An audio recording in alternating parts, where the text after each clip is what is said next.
Hello everyone, my name is Shenghao. I'm going to talk about p-norm flow diffusion for local graph clustering.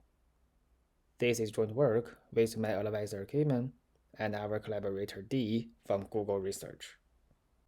So one of the motivations for this work is because many real-world large graphs have rich local structures. And in particular, we often have to detect small clusters in large graphs. For example, the PPI graph shown here on the left is very messy and doesn't exhibit any clear global pattern. However, it contains many well-defined local clusters, as indicated by the different colors, where each different color represents a specific family. On the other hand, the US Senate graph on the right shows a clear global bipartition of nodes, as indicated by the red and yellow colors. But this is not the typical graph we would encounter in real datasets. So usually we have to deal with big messy graphs that are similar to the PPI graph on the left. So detection of small clusters in large graphs motivate us to design new methods that are able to scale to graphs with billions of nodes and edges, in a sense that the corresponding algorithms should be strongly local, which means that the running time of the algorithm should be proportional to the size of the output, as opposed to the size of the whole graph. And of course, the new method should be supported by theoretical guarantees and also ideally require fewer parameter tunings, because in practice, when we work with all kinds of different graphs, we want the results to be more or less consistent. Alright, so let me spend a few minutes and go over some of the existing local graph clustering methods. The majority of the methods are based on some sort of diffusion primitives. A diffusion graph is simply a generic process of spreading mass in the graph along edges. And these diffusions can be broadly classified into two categories, one being spectral diffusions and the other being combinatorial diffusions. Spectral diffusions are based on the dynamics of a random walks, for example, the very popular PageRank. On the other hand, combinatorial methods are based on the dynamics of network flows and in general are more involved. For example, the capacity releasing diffusion, which was just proposed in 2017, involves sophisticated push relabel rules. The idea of diffusion is very popular because it has a very natural physical interpretation. For example, here in figure 1, the red paint spills into a node in the middle of the graph, and then it spreads to nearby nodes, as shown in figure 2, which finally the paint settles according to some termination conditions, which is shown in the last figure. So this evolution from figure 1 to figure 2, and then finally to figure 3, shows the basic idea of diffusion in a graph. However, there are problems associated with both spectral and combinatorial diffusions. It is well known that spectral diffusions can leak a lot of mass.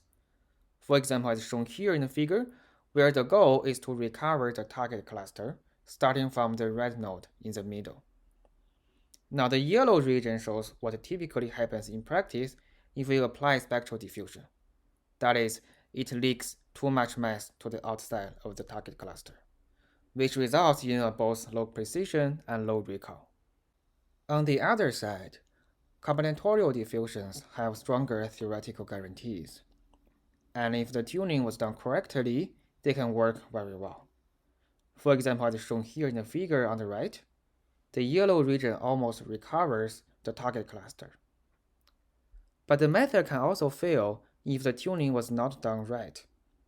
For example, in the cartoon representation on the left, the yellow region is far from reaching the target cluster.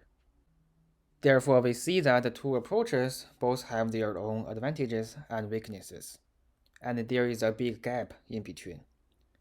So this opens door for us to combine the advantages of both approaches and create something new and better. In particular, the proposed p-norm flow diffusions can run as fast as spectral method, and asymptotically as p goes to infinity, it obtains a theoretical guarantee that is as strong as the combinatorial method. Furthermore, it has a very intuitive interpretation, it gives rise to simple algorithms, and requires fewer tuning.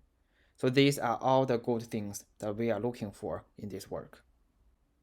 Alright, let me start by introducing some notations and definitions. We will always work with an undirected graph G, and for the simplicity of notations later on, we will assume that there is an arbitrary ordering of edges in the graph. So with this in mind, we can define the signed instance matrix B, where each row in B corresponds to an edge, say U and V, and has two non-zero entries with a -1 at column U and +1 at column V. We use a vector delta to specify the amount of initial mass on nodes. So for example, here in the figure, node D has an initial mass 12. And in this example in particular, we will assume that all other nodes have 0 initial mass. And for each edge, we associate it with a flow variable, which essentially specifies the amount of flow that goes over the edge. For example, here in the figure, node D sends 5 unit mass to node C, and similarly, node D sends 1 unit mass to node F. With this in mind, we can define the net mass, which is essentially B transpose times F plus the vector delta. So for example, on node D, we start with initial mass 12, and node D sends certain amount of mass to node C and F respectively, so node D ends up with a net mass 6, and similarly for node C and node F as well. Now finally, we also require that each node has a capacity that equals its degree. So for example, here in the figure, node D has a degree 4, so the capacity on node D is 4, whereas now the net mass on node D is 6, so the net mass on node D exceeds its capacity. Similarly for node C as well. On the other hand, on all the green nodes, the net mass on the green nodes are either less than or equal to their capacities. Therefore, we call a flow F feasible if for all the nodes V in the graph, the net mass on the node is less than or equal to its capacity. Okay, with those definitions, we can finally formulate the proposed p-norm flow diffusions as optimization problems on the graph. So basically, out of all feasible flows F, we are interested in the one having the minimum p-norm for p anywhere between 2 and infinity. And notice that both the objective function and the constraint are nonlinear. And this is something we want because we all know that linear spectral diffusions give rise to weaker theoretical guarantees. And furthermore, notice that there's essentially only one tuning parameter, which is the initial mass vector. So this simple and compact optimization formulation is what we are looking for, because simplicity is one of the major advantages of this framework. It gives rise to a very clean analysis. Well, in addition, the p-norms in the objective give rise to different optimal flows that explore different structures in the graph. And this is actually critical for obtaining a tighter guarantee than spectral diffusions, as we will see in the next slide. Now finally, for any p, the support of the optimal flow is upper bounded by the total amount of initial mass. Now this actually gives locality, because the support of flows is independent of the size of the graph. Alright, so what kind of local clustering guarantees do we have? Now we formally measure the quality of a cluster by its conductance. For example, if we are looking at the target cluster C, then its conductance is simply given by the ratio between the number of edges leaving C over the minimum between the volume of C or the volume of its complement, where the volume of C is simply the sum of degrees of nodes in C. Furthermore, we denote the support of the initial mass vector by S, and usually this set S is called the seed set. Then under the assumptions that there is a sufficient overlap between S and C, then our p-norm flow diffusion framework is going to output a cluster C tilde that satisfies the following guarantee. That is, the conductance of C tilde is upper bounded by the conductance of C to the power of 1 minus 1 over p. Notice that when p equals 2, this gives rise to the Jigger-type quadratic bound on conductance. On the other hand, if we drag p to infinity, this gives a constant approximation that is traditionally obtained by combinatorial method. Here I will only briefly talk about the idea behind the algorithm that we actually use to solve the optimization formulation of the p-norm flow diffusions. And for details, please see the paper. So basically, as we saw that the original optimization formulation is a constraint problem, and in general it's harder to solve, so we turn the primal constraint problem into an equivalent and almost unconstrained dual formulation, which can then be solved by a variant of the randomized coordinate descent method. The good thing about this is that it also has a very natural interpretation as a layout here. So basically, we start with all nodes having initial mass, and at every iteration, we pick a node whose net mass exceeds its capacity. And then we send excess mass to its neighbors, and then we repeat. So we can show that following this simple procedure, we can find an epsilon accurate solution in time that depends only on the total amount of initial mass.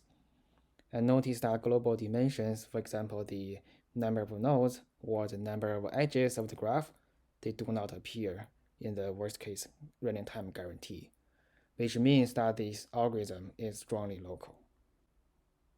Finally, let's look at empirical performances. So first of all, we compared our method with PageRank on a set of LFR synthetic stochastic block models. Now mu here in the x-axis in the figures is a parameter that controls the noise in the synthetic graphs. So basically, the higher mu is, the more noisy the graph is. And PageRank has 2 parameters, and we made sure that we have the best tuning for PageRank, which means that the results shown here for PageRank is the best that PageRank can offer. On the other hand, we chose 3 different p values for p equals 2 and 4 and 8. Now we chose p in this way because we believe that the most useful cases for our framework is when p is a small constant, say when p is less than 10. And this is also verified here in the results, as we see that the clusters returned by p-norm flow diffusion have both a lower conductance and higher Fi measure. And this difference is very significant when p is larger than 2. The empirical performances on a set of real datasets are also very similar, including both biological and social networks. Here I show 3 representative examples because they represent 3 very different ground truth clusters. For example, the first one is a very clean, low conductance ground truth cluster, whereas the last one contains a very noisy ground truth cluster. But then in each of these 3 different cases, we see that p-norm flow diffusion always gave the best results, and in particular when p is larger than 2. To conclude, in this work, we have proposed and formulated a diffusion process on graph as a family of convex optimization problems. And this enables a top-down approach for the analysis of a local clustering method. In particular, the parametrization of P enables a smooth transition between spectral and combinatorial method. The proposed p-norm flow diffusion can run as fast as spectral method, and asymptotically, it obtains a theory that is as strong as a combinatorial method. It gives rise to simple algorithms, which requires fewer tuning. So both practically and theoretically, this is a sound framework. Thanks.